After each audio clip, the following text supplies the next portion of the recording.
2023 সালে যখন আমি 9 মাসে প্রেগনেন্ট ছিলাম, তখন খুব অদ্ভুতভাবে, খুব অমানবিকভাবে আমাকে অ্যারেস্ট করা হয়েছিল। খুব অমানবিকভাবে আমাকে এয়ারপোর্ট থেকে অ্যারেস্ট করে ভাঙাচোরা একটা গাড়িতে আমাকে জেলে নিয়ে যাওয়া হয়েছিল। তখন আপনারাই ফেসবুকে ঝড় তুলে দিয়েছিলেন প্রতিবাদের। আপনাদের প্রতিবাদের কারণে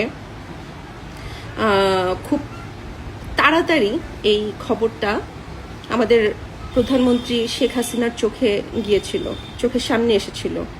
তারপরে কিন্তু তিনি নিজ উদ্যোগে আমাকে জেল থেকে ছাড়ানোর ব্যবস্থা করে দিয়েছিলেন। কেন?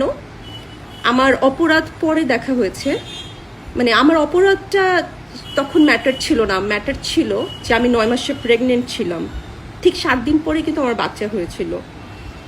তখন আমি কিন্তু মরে যাইনি, সামান্য 9 মাসে প্রেগনেন্ট ছিলাম, তাতেই তিনি উদ্যোগ নিয়েছিলেন।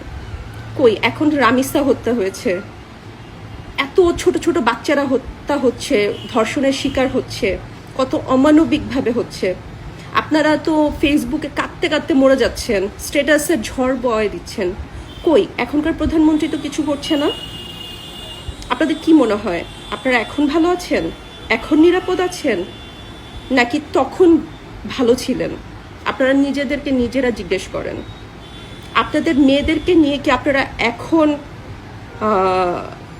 মানে শান্তিতে থাকতে পারেন, নাকি তখন পারতেন? নিজেদের বিবেককে জিজ্ঞেস করেন। সোশ্যাল মিডিয়ায় মহুয়া মাহিকে নিয়ে এখন একটু বেশি সমালোচনা হচ্ছে। জুলাই যোদ্ধা নিয়ে তিনি কথা বলার পরে একটু বেশি সমালোচনা শুরু হয়েছে তাকে নিয়ে। তিনি জুলাই নিয়ে বিভিন্ন কথোপকথন বলেছেন, যেগুলো নিয়ে সোশ্যাল মিডিয়া আলোচনা শুরু হয়ে গেছে। তিনি লাইভে এসে বেশ কিছু তথ্য দিয়েছেন, যেগুলো শোনার পরে অনেকটাই কিন্তু তারপরে ক্ষিপ্ত হয়ে গেছে জনগণ। তো মহুয়া মাহির আর একটি লাইভ কিন্তু আমি ভিডিও শুরুতে আপনাদের শোনালাম। তো এইটা শোনার পর আসলে আপনার মন্তব্য কি?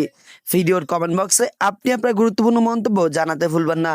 আর মহুয়া মাহি সম্পর্কে আপনার মন্তব্য কি? অবশ্যই আপনি এই দুইটা বিষয় কমেন্টে জানাতে ভুলবেন না। ভিডিওটি ভালো লাগলে চ্যানেলটি সাবস্ক্রাইব করে পাশেই থাকুন। দেখা হচ্ছে নতুন ভিডিওতে।